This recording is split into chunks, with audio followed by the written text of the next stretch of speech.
ورحمة الله وبركاته. عندنا تاني محاضرة في الفاميلي ميديسن وهي الكف. هنتكلم فيها عن شوية حاجات كده، وهي الأوبجكتيفز اللي هي الأوفر فيو عن الكف والديفينيشن بتاعه والكف ميكانيزم والصفات بتاعة الكف في الليفلز المختلفة، سواء بقى كان في اللارنكس أو التراكية أو البرونكاي، والميديكال هيستوري اللي بيتاخد لحد مريض جاي عنده كف، والكلاسيفيكيشن بقى بتاعة الكف سواء بقى acute أو sub acute أو chronic. وسادس حاجة الكوزز بتاعة الكف، في common causes و less common causes، وهنركز أكتر على الكوزز بتاعة الكرونيك كف. وكمان هنتكلم عن community acquired pneumonia، وأخيرا treatment of cough وسمري. طيب، أول حاجة إيه هو الكف؟ هو الكحة، هي sudden release of air from lungs often involuntary reflex، يعني هي بتبقى غالبا حاجة لا إرادية an essential defense mechanism. والكف بيحمي ال airways من ال adverse effects بتاعة ال inhaled noxious substances، يعني الجسم بيلجأ للطريقة الأأمن إن هو يطرد الحاجة اللي دخلت دي. وبتكلير ال retained secretions، يعني لو في secretion أو حاجة الكف ده بيطلع برضو السكريشن دي. الكف ده ال most frequent respiratory symptom caused by stimulation of sensory nerves in the mucosa of the pharynx, larynx, trachea وبرونكاي. يعني دي اكتر حاجة في يعني اي حد شغال صدر اكتر حاجة هتجيله هي الكحة. فهي بتبقى موجودة في الاستيميليشن بتاع السنسوري نيرفز، موجودة فين؟ في الفارنكس واللارنكس والتراكية والبرونكاي. ممكن تبقى symptom ل underlying respiratory او cardiovascular pathology او الاتنين مع بعض. يعني ممكن يكون العيان ده عنده congestive heart failure مثلا، او عنده حاجة مثلا زي bronchiectasis، وهي الحاجة دي هي اللي عامله له كف، فمش الكف نفسه هو المشكلة بذاته، لأ، ان هو بسبب حاجة تانية. وموقع CDC في 2010 قال ان الكف is most frequent principal reason for ambulatory care visits و comprising over 30 million visits annually، يعني في الرعاية عندهم ناس كتير جدا، حوالي 30 مليون زيارة سنويا بتبقى بسبب الكف. طب ايه الميكانيزم في الكف؟ زي اي حاجة بيحصل stimulation للريسبتورز، فالريسبتورز بتبعت afferent impulses للكف سنتر في اللي هو موجود في المظلة، فالكف سنتر ده يرجع تاني afferent impulses ويديها للمسلز والدايفرام والحاجات دي، وبعدين يحصل contraction والفوليوم يقل. فلما الفوليوم يقل البريشر تزيد، ولما البريشر تزيد الكف الهواء يطلع لبره ويطلع بصوت عالي، وهو ما يسمى بالكف. فبيحصل deep inhalation وglottic closure، يعني العيان بيستنشق جامد وبعدين يحصل glottic closure، الجلوتس بيقفل، وريلاكسيشن للدايفرام وكونتراكشن للإكسبيراتوري muscles. أول حاجة بتحصل هي stimulation بتاع الميكانو أو الكيميو ريسبتورز، يعني سواء بقى الريسبتورز دي كانت في الثروت في الريسبيراتوري باسجز أو الستريتش ريسبتورز اللي موجودة جوه اللنج نفسها. بيحصل stimulation لأي حاجة من دول بأي حاجة بقى دخلت، فبترسل afferent impulses للكف سنتر الموجود في المظلة. فالكف سنتر ده بيبعت afferent impulses عن طريق الباراتمباثيك والموتور نيرفز للدايفرام والانتركوستال muscles واللنج. فالحاجات دي بيحصل لها contraction للدايفرام والابدومينال والانتركوستال muscles، وبيحصل noise expiration اللي هي الكف. طب الكف دي هل كل كحة زي بعضها؟ لا، الكحة ليها صفات معينة على حسب المكان اللي هي جاية منه. يعني مثلا لو انا عندي الاوريجين بتاع الكحة بسبب مشكلة في الفارنكس، فممكن يكون سببها مثلا post nasal drip، هنتكلم عنها بالتفصيل بعد كده. بس هي غالبا بتبقى يعني حاجة كده زي بني ادم اكنه حاسس طول الوقت ان في بلغم في زوره وهو بيبلعه، فهو حاسس طول الوقت ان هو في حاجة عايز يكحها.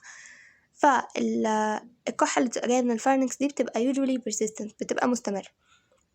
أما لو نزلنا تحت بقى هنلاقي الكحة الأوريجين بتاعها من اللارنكس، بتبقى ممكن الكوز بتاعها يكون بسبب اللارنجايتس أو تيومر في اللارنكس، أو بسبب هوبينج، واحد عمال بيزعق ويصيح كتير، أو بسبب كف، أو بسبب كرو.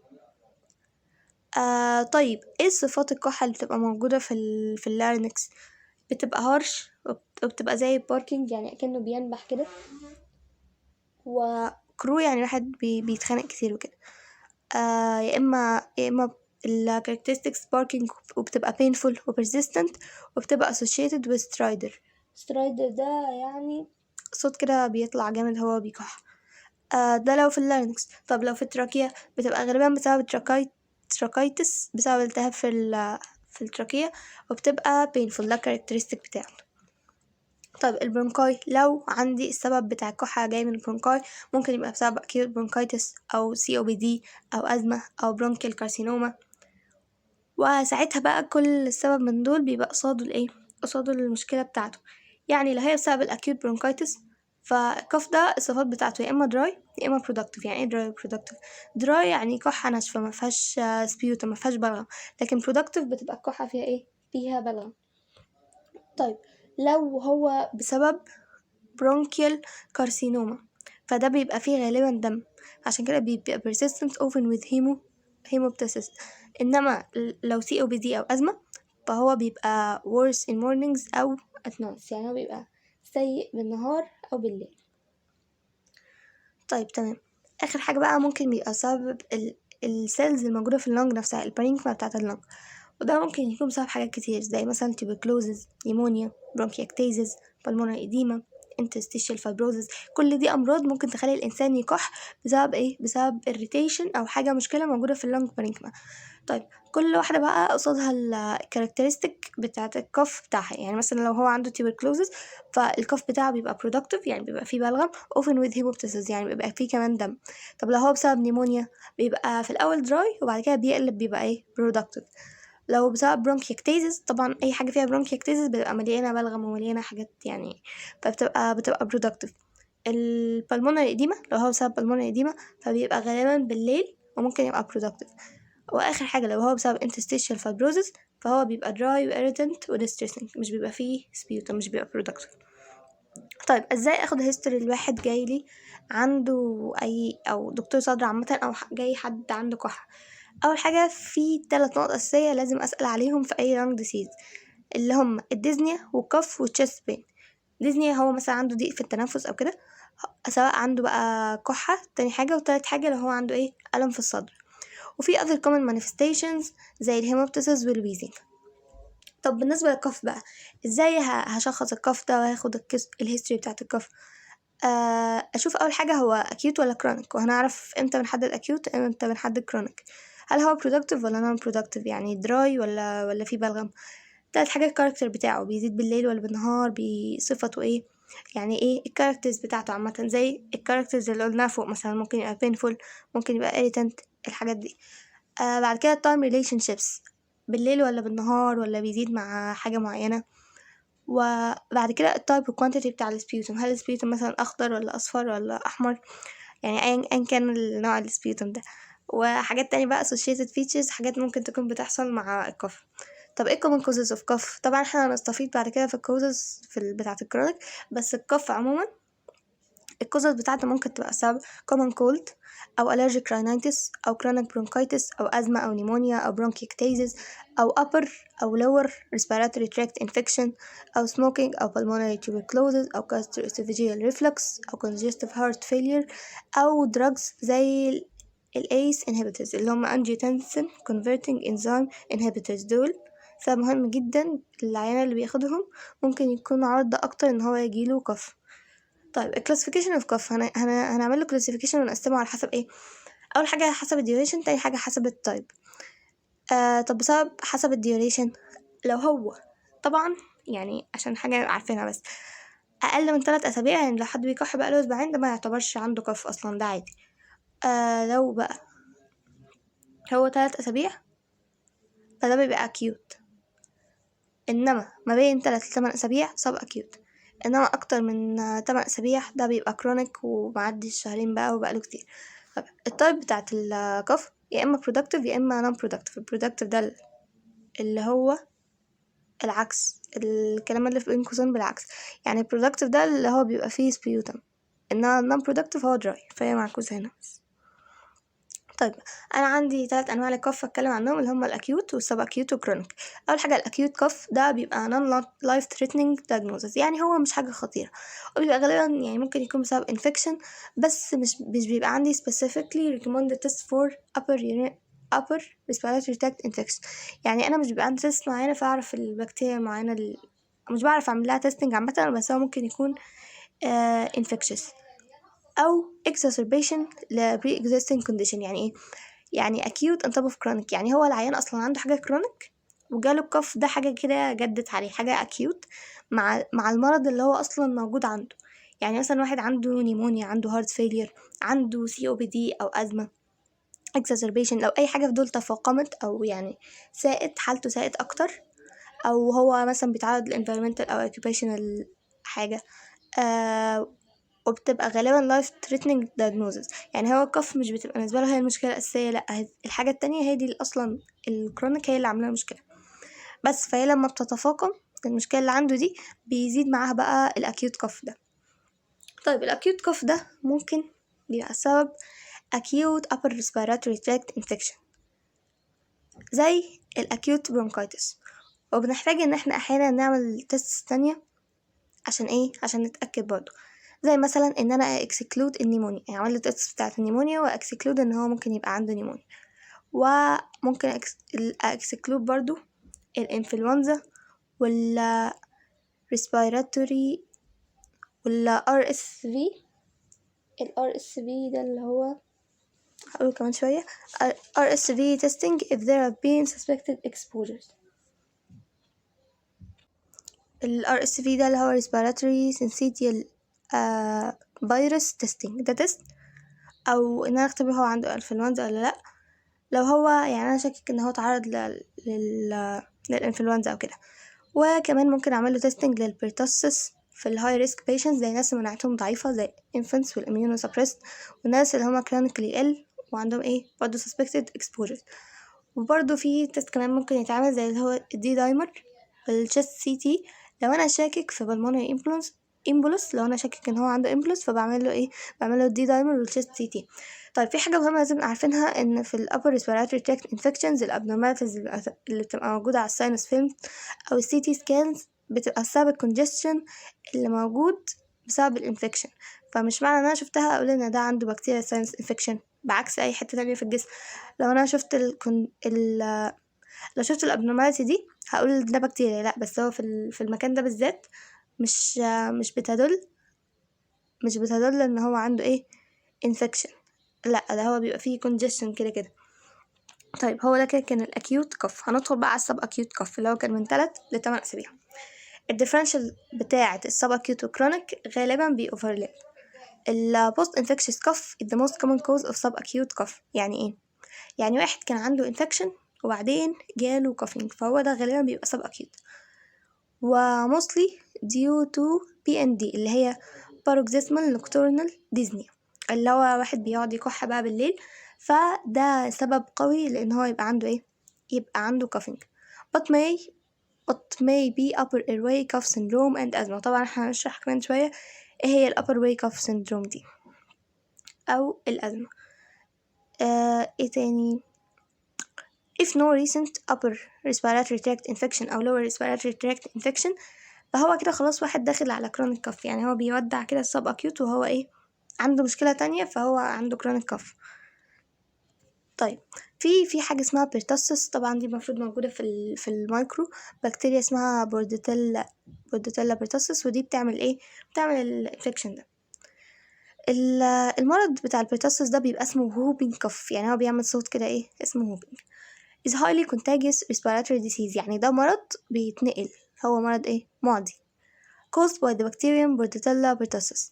Pertussis is known for uncontrollable violent coughing which often makes it hard to breathe. طيب ده تعريف البرتاسس يعني. highly suspected especially if cough is biphasic، يعني أنا لو واحد عنده pertussis فشك إن هو عنده subacute cough associated with vomiting و characteristic inspiratory whooping sound. طبعا أنا لو شفت pertussis عارف إن فيه whooping sound يعني. COPD والbronchiectasis an acute exacerbation could persist into subacute period. يعني واحد عنده COPD أو bronchiectasis ممكن مع تفاقم المشكلة دي يحصل له subacute cough. In more complicated patients chest x-ray or spirometry based on symptoms. لو حد معقد بقى أنا مش عارف أعمل له حاجة، فأكتر حاجة بتكون واضحة سبايرومتري والchest اكس رايز. وعشان اعالج البرتص ده او اعمله بريفنشن بستخدم بعض الادويه. ايه هما؟ اول حاجه ماكرولايد، والماكرولايد ده بيبقى يا اما اديثرومايسين يا اما كلاريثرومايسين. وما اجلش البريسكريبشن او ان انا اكتب له علاج عشان استنى الكونفirmation تيست تاكد لي ان هو عنده برتص. لا، مجرد ما انا جيت وعملت له الحاجات الاساسيه وعملت له التست مش لازم استنى بقى النتيجه بتاعتها اكتب له بريسكريبشن واكتب له الادويه على طول. وكمان isolation for 5 days from the start or prescriptions. يعني ايه؟ يعني هو بما انه مرض معدي فانا بعمل للشخص ده isolation. طب prevention ازاي prevent ان حد يجيله تاني بعد ما اتعرض للبرتص ده؟ ازاي prevent ان هو يجيله تاني؟ اول حاجه اديله ماكرولايت تاني زي التريتمنت، وكمان اديله vaccination بتاع الاسيلولر برتص فاكسين. طيب كده خلصنا الاكيوت والسب اكيوت كف. ندخل بقى كرونيك كف اللي هو ايه، واخد كمية كبيرة من المحاضرة. الكرونيك كف ده في 2008 هو الموست common symptom among outpatients. حوالي 40% من outpatients في pulmonary practice بيجوا بسبب ان عندهم كف، وبيكلف اكتر من $1 billion per year. طب الكف complication ايه الحاجات اللي يعني هو كحة لوحدها ماشي، ايه الحاجات التانية اللي ممكن تسببها كحة؟ exhaustion، الواحد يبقى تعبان طول الوقت. insomnia، يبقى عنده أرق وممكن يجيله headache بسبب الكحة اللي عنده اللي مش بتوقف دي. ممكن يبقى عنده musculoskeletal pain، طبعا يعني العضلات بتاعة صدره والحاجات دي بتبقى مجهدة فأكيد هيبقى عنده musculoskeletal pain. dizziness أو urinary incontinence أو perspiration، كل ده ممكن يكون بسبب الكف. طب ايه الكوزز بتاعت الكرونيك كف؟ في عندي بقى نوعين من الكوزز، يا اما common causes يا اما less common causes. لما اجي اتكلم عن common causes فانا مش هتكلم عن السموكرز والايس inhibitors لان دي حاجات يعني معروف ومتفق ما بين الاطباء ان هم دول بيؤدوا للكرونيك كف، فاحنا هنقولهم بسرعه بعدين بقى نشوف الكرونيك يعني الكومن كوزز التانية. فانا لو جاي لي واحد بيدخن او بياخد ايس inhibitors فهوقف الحاجتين دول على طول، مش محتاج كلام يعني. هوقف الايس inhibitors، ولو هو بيدخن فهوقف التدخين ده، وكمان هتأكد من الشيست اكس راي.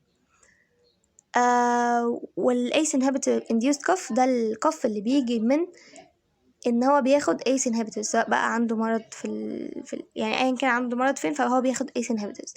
طب الكحة دي بتجيله ازاي؟ بتجيله من ساعات الى شهور من اول ما يبدأ العلاج. يعني ممكن ياخد الدواء ده، ياخد برشام ده، بعديها بساعتين ولا حاجة يحصل له كرونيك كف، وممكن تبدأ معاه بعد شهور وهو بياخد الدواء مش بيحصل له حاجة بس تبدأ بعديها، وبتوقف لما هو لما يبطل الدواء ده في خلال اسبوع ل4 اسابيع. طيب ايه الكومن كوزز التانية بتاعت الكرونيك كف؟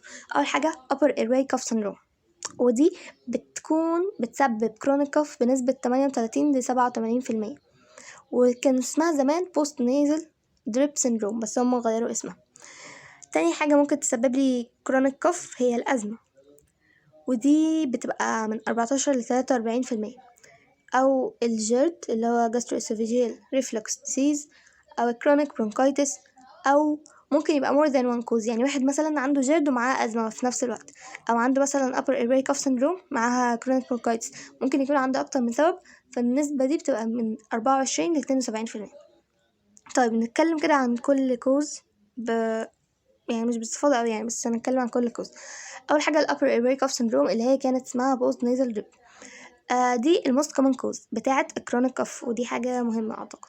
السيمتومز بتاعة الأبر واي كف سيندروم هي nasal discharge و post nasal drip و frequent throat clearing، يعني هو بيفضل عايز يفضي زوره كتير جدا، and may not be apparent to the patient، هو مش فاهم ايه السبب في كده يعني. بعمل examination للسكريشنز اللي موجودة في النيزوفارنكس. الريسبونس للبريسكريبشن بيسكر الدياجنوزس، يعني هو لو انا كتبت له ادويه، عشان اصلا يعني في الادويه في الامراض بتاعه الصدر وكده انا بدي حاجه اسمها empiric treatment، يعني ايه حاجه متفق عليها بين الاطباء ان دي هو ده حد جالي بيكح، فانا يعني شاكك ان دي حاجه بس انا مش عارف ايه الحاجه دي، فبديله الادويه الاساسيه اللي المفروض بديها لكل الناس وبتبقى اسمها empiric treatment ومتفق عليها، هي دي اللي بتبقى prescribed في الأول. لو هو حصل له response كويس للأدوية دي فأنا كده الدياجنوزس بتاعي صح، ودي فعلا ال upper airway cough syndrome. فأنا بتراي empiric treatment لل upper airway cough syndrome before extensive W/up for the cause، يعني تقريبا قبل ما أعرف السبب بديله ال empiric treatment دي. طيب اتكلمنا عن أول حاجة ال upper airway cough syndrome. تاني حاجة بقى عندي ايه؟ gastroesophageal reflux disease. gastroesophageal reflux disease بيعمل كحة ليه؟ لأن ممكن واحد مثلا هو عنده ارتجاع في المريء، فهو نايم بالليل مثلا الأسيد ده دخل على التراكية فعمل له irritation فبيقعد يكح بقى فجاب له chronic cough.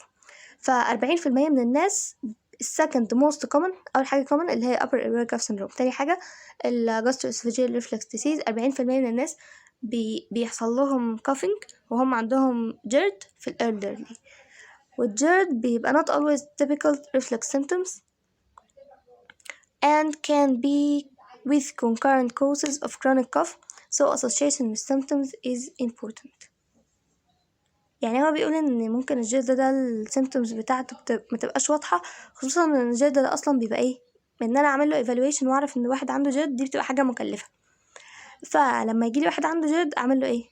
افضل اعمل له بقى اشوف عنده واعمل له تيست وكده؟ لا، اديله الامبيريك 2 week trial. يعني انا اديله برضو الادوية المتفق عليها 2 week trial اللي هما ايه protein pump inhibitors is more reliable than pH monitoring. يعني بدل ما افضل اعمل له pH monitoring واشوف بيزيد ولا بيقل، لا انا هديله proton pump inhibitor وانهبت البامب اللي بتطلع ال H positive، فبالتالي الاسيد هيقل، فبالتالي هبقى عالجت الكف من ناحية تانية. الجرد ممكن يؤدي ان الازمة يحصل لها exacerbation. يعني لو واحد عنده جرد وازمة ممكن الازمة بتاعته تبقى ايه اصعب. المريض اللي عنده جلد ده ممكن ياخد أكتر من 8 أسابيع بروتون بامب انهبيتورز، يستمر على العلاج للمدة دي. طيب خلصنا الجلد، بعد كده الكوف فاريانت أزمة. الكوف فاريانت أزمة الهيستوري بتاع العيان. طبعا أينما ذكرت الأزمة لازم أكتب كلمة ويزنج، فهو بيبقى عنده ويزنج وديزنيا. السيمتومز ممكن تبقى no wheezing، dyspnea، only cough وnormal spirometry. ماشي. in history يبقى عنده اتوبي، يعني بيبقى ايه عنده قابلية ان هو يحصل له حساسية من الالرجينز والحاجات دي. عنده family history للأزمة seasonal follows upper respiratory tract infection worsens with exposure to cold or dry air fragrances يعني العطور او الفيومز exacerbated by beta blockers. هو اي حاجة بتخليه كح يعني. فهو بيبقى عنده يعني ايه الأزمة دي اللي هي cough variant أزمة بتبقى سبب الهيستوري ان هو عنده الحاجات دي.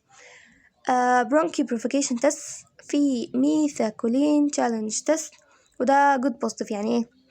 يعني انا دلوقتي في واحد جايلي وانا عايزه اعرف هو عنده cough variant أزمة ولا لا، فبخليه يستنشق الميثاكولين ده. هو التست اللي هو برونكو بروفيكيشن تيست، بخليه يستنشق الميثاكولين، ولو هو بقى ما قعدش يكح وبقى تمام، يعني هو لو بقى نيجاتيف ما اداليش بوزيتيف رياكشن وما قعدش يكح وكده، يبقى هو كده كويس. انما لو هو قعد يكح وكده فهو غالبا هيبقى عنده كوف فاريانت أزمة. الدايجنوزز بتبقى improvement of post therapeutic trial.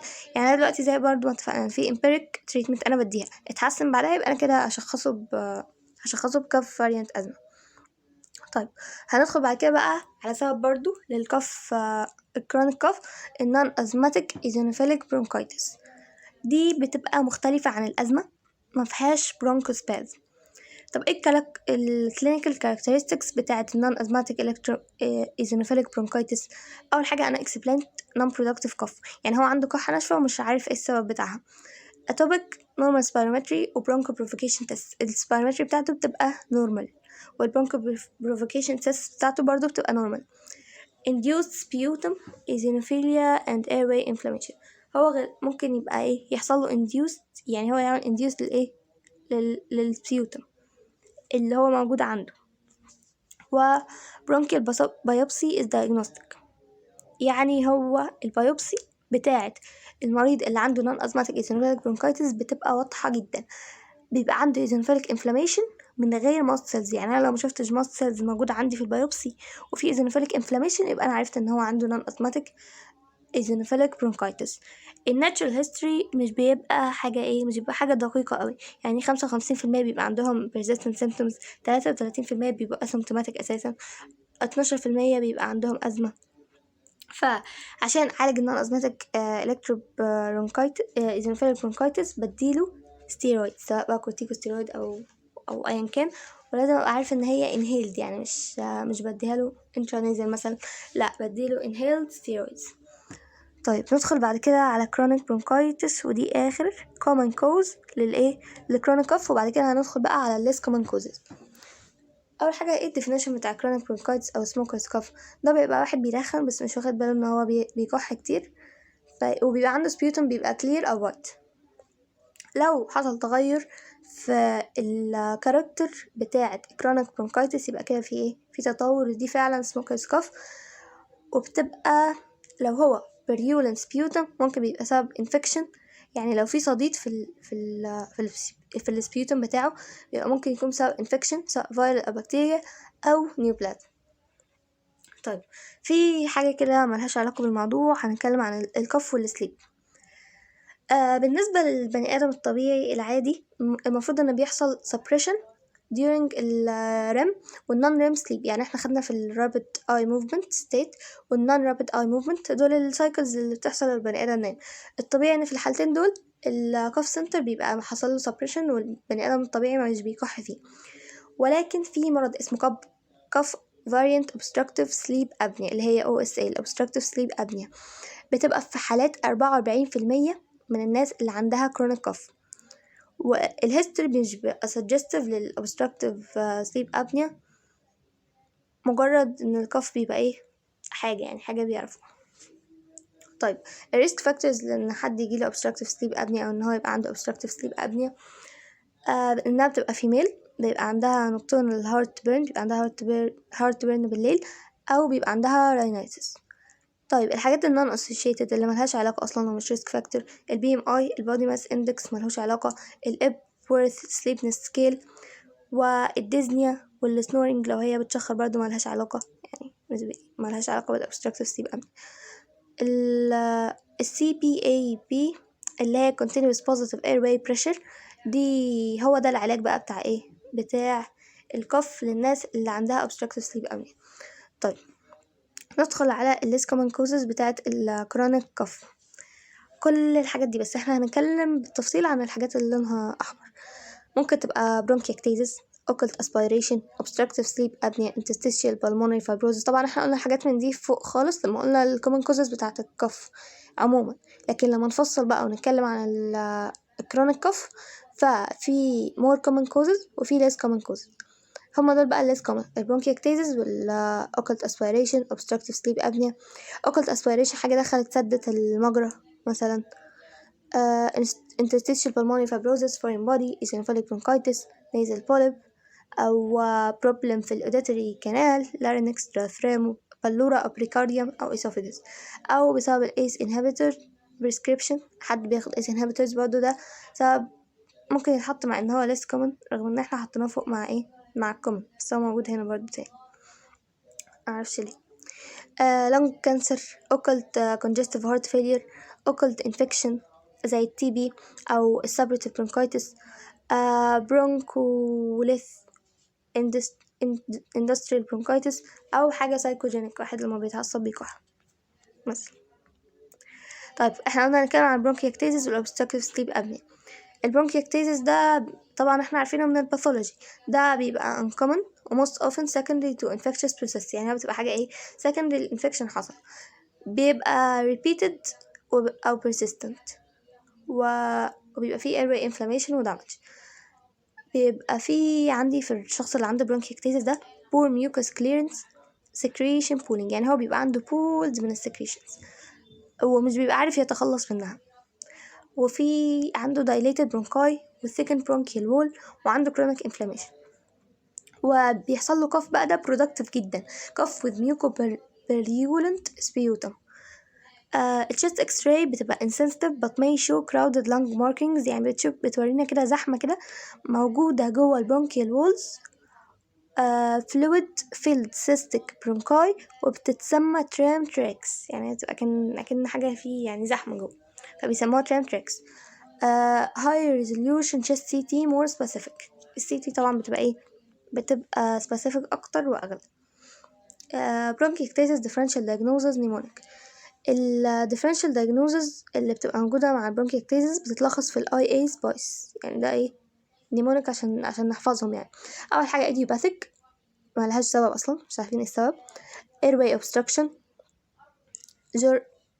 Sjogren's and other inflammatory rheumatoid arthritis أو inflammatory bowel disease. طبعا دي حاجات بتبقى يعني في الاميون سيستم، بتسبب بعض الحاجات، مثلا انها بتقلل secretions في الماوث من السليفري جلاندز، فبتسبب يعني بشكل ما ان بيحصل للعيان حاجة شبه البرونكيكتيزيس، او post infectious زي pertussis او نيمونيا او MAC او mycobacterium tuberculosis، أو immunodeficiency زي gamma globulinic أو cystic fibrosis، برضه ممكن أتلخبط فيه ما بينه وما بين البرونكيكتيزيس. أو هيستوريكا يعني إيه؟ يعني هو حد كده بيبقى هو يعني بسبب معين عنده، وغالبا بتبقى syndromes، يعني هو بسبب فئة معينة من الناس بتجيلهم سبب كده، زي الناس مثلا اللي عندها alpha 1 antitrypsin deficiency. دول ناس يعني جزء من المجتمع، بس مش معظم الناس بيبقى عندها الحاجات دي، لأن الحاجات دي أصلا بتبقى يعني جيناتك شوية. الداي سكيناتيك سيليا سيندروم، أو الألرجيك برونكيوبالمونري أسبرجيلوزيس، أو الديفيوز بان برونكايتس، أو يانغ سيندروم. طيب دي كلها differential diagnosis للبرونكيكتيزيس. طب هنتكلم بعد كده عن الكوميونيتي اكوايرد نيمونيا، بعدين بقى نقول التريتمنت ويبقى خلاص. الكوميونيتي اكوايرد نيمونيا دي بتبقى الكومن تايب بتاع النيمونيا اللي بتبقى بره المستشفيات. يعني في الطبيعي ان او غالبا النيمونيا بتتنقل في المستشفيات، ولكن في نيمونيا نوع منها بيتنقل في الكوميونيتي عامه، مش في المستشفيات، وممكن بسبب 3 حاجات بقى. اول حاجه بكتيريا، وده الموست كومن كوز. مين أكتر بكتيريا بتعمل الكلام ده؟ المايكوبلازما نيمونيا، ودي بتبقى عندها milder symptoms than other types of pneumonia زي الTB وكده. الفنجاي بتبقى chronic health problems، والناس اللي عندهم weak immune systems، غالبا الناس اللي بيجيلها فنجاي infections وكده بيبقى سبب ان هم عندهم weak immunity، أو بسبب الفيروسز فبتأدي colds ونيمونيا، وده الموست common cause في الأطفال أقل من 5 سنين. طيب البرزنتيشن والباثوجينز في التيبيكال community acquired pneumonia. أول حاجة fever، productive cough، virulent sputum، dyspnea and pleuritic chest pain. دي الحاجات اللي بتبقى ظاهرة قدامي. وكمان characteristic pulmonary findings للphysical examination ممكن يبقى العيان عنده tachypnea، rails heard over the involved lobe or segment، يعني اللوب أو السيجمنت اللي فيه community acquired pneumonia ده بيتسمع فيه صوت اسمه rails، أو increased tactile fermentous bronchial breath sounds and echophony may present if consolidation has occurred. يعني هو ممكن يكون عنده increased tactile fermentous، وممكن كمان يبقى عنده decreased tactile fermentous dullness on chest percussion may result from pneumonic effusion أو empyema. طيب دي characteristics اللي بيلاقيها الدكتور بتاع الصدر، هو بيعمل physical examination للمريض، فبيتأكد ان هو عنده community acquired pneumonia. طبعا عايزة اعمل management للموضوع ده، عايزة اعالج الراجل ده. الفيرست line of treatment، اول حاجة pneumococcal. ممكن اديله vaccination عشان ادي للناس vaccination عشان reduce الانسيدنس بتاعت الكوميونيتي acquired pneumonia بانها تتنقل في الكوميونيتي، فانا عايز امنعها، فبدلهم الفاكسينيشن. الBTS guidelines بتقول ان use of pulse oximetry when available. يعني الكلام ده؟ يعني البلس oximetry ده تيست بيشوف الاكسجين ليفل موجود قد ايه، فانا لما بعرف التست ده بعرف بقى الناس عندها community acquired pneumonia ولا لا. طيب السيفيريتي، عشان اعرف السيفيريتي بتاعه community acquired pneumonia عشان برضه اعمل لها مانجمنت. فهو غالبا الناس اللي بتبقى عندها اكتر من 50 سنة بيبقى عندهم coexisting disease. انما باقي الناس ممكن اعرفهم بالكيرب سكيم. يعني ايه كيرب سكيم؟ اختصار بقى للاربع حروف دول. اول حاجه العيان بيبقى عنده confusion، يعني new mental confusion، يعني هو ايه، بيبقى كده حاجه جديده عليه، جد عليه ان هو بقى عنده confusion. اليوريا بتبقى ريز، بتبقى اكتر من 7 ملي مول بير لتر. الريسبيراتوري ريت بتبقى زايده، بتبقى 30 beat per minute. احنا خدنا ان هي بتبقى مثلا 15 14، لكن هو عنده 30 beat per minute. البلاد بريشر بقى بتاعه بيبقى قليل. السيستول بيبقى اقل من 90، والدايستول بيبقى اقل او يساوي 60 ملم مركوري. طيب ده كده ايه الكوميونتي اكوايرد نيمونيا، ملهاش يعني، هي جايه في النص كده، في نص الكف. لكن احنا هنرجع تاني نتكلم بقى عن الكف ونشوف التريتمنت بتاعه الكف. اول حاجه it should not be suppressed indiscriminately. يعني ما ينفعش واحد جاي لي عنده كحه اقول له اديله واحد يعني يعمل inhibition للكف سنتر وخلاص، اللي هو انا وقفت لك الكحه كده انا عالجتك. لا، لازم اشوف الاسباب، لان هو ممكن يبقى عنده دراي، ممكن يبقى عنده productive. لو هي دراي فانا هعمل له فعلا، هعمل له ايه، هعمل له inhibition للكف سنتر واديله انتي تاسيفز. لكن لو هو عنده بلغم وعنده productive، فانا لو كده يعني لو عملت له inhibition للكف سنتر فانا اكني بقتله اساسا. فلازم اديله expectorants وميوكوليتيك. expectorants يعني حاجه بتطرد البلغم، وميوكوليتيك يعني حاجه ايه، بتدوب البلغم. فانا لازم ادي الاتنين دول لواحد عنده productive cough. فانا لازم اشوف السبب عشان اعرف هو عنده انهي نوع من الكف، عنده النوع بتاعه acute ولا sub acute ولا chronic. ما ينفعش اديله كده علاج وخلاص. بس there are however many situations in which cough does not serve any useful purpose but may instead only annoy the patient or prevent rest and sleep. في بعض الحالات ببقى مضطر ان انا اعمل suppression لكف وخلاص، لان هو مش بيبقى بسبب حاجه معينه، لا ده بيبقى بسبب ايه، يعني ان هو بيضايق العيان ومش عارف يخليه يرست او يسليب. طيب ايه الدراجز اللي انا بديها عشان اعمل تريتمنت للكف؟ اول حاجه قلنا الانتي تاسلز، ودول الكف سنتر سبريسنت. تاني حاجه الاكسبكتورنتس، دول ميوكوكاينetics بيطردوا البلغم. تالت حاجه ميوكوليتكس، يعني ايه، يعني حاجات بتدوب البلغم.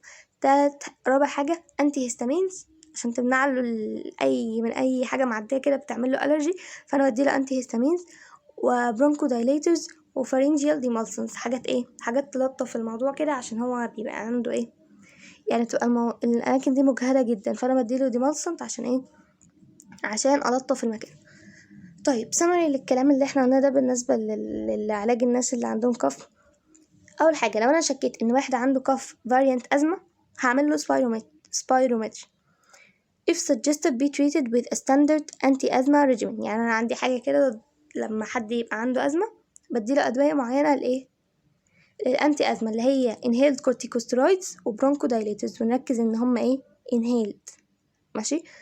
ده لو حد عنده كف فاريانت ازمه. طيب لو هو السبيرومتري not supportive، يعني ممكن يكون السبيرومتري بتاعته كويسه، فانا ساعتها بقى هكونسيدر empiric treatment. هديله empiric treatment اللي احنا ايه متفقين عليها بانهيلد corticosteroids for possible eosinophilic bronchitis. ساعتها هو ممكن يكون عنده non asthmatic eosinophilic bronchitis، فانا ايه لو السبيرومتري بتاعته تمام فهديله empiric treatment.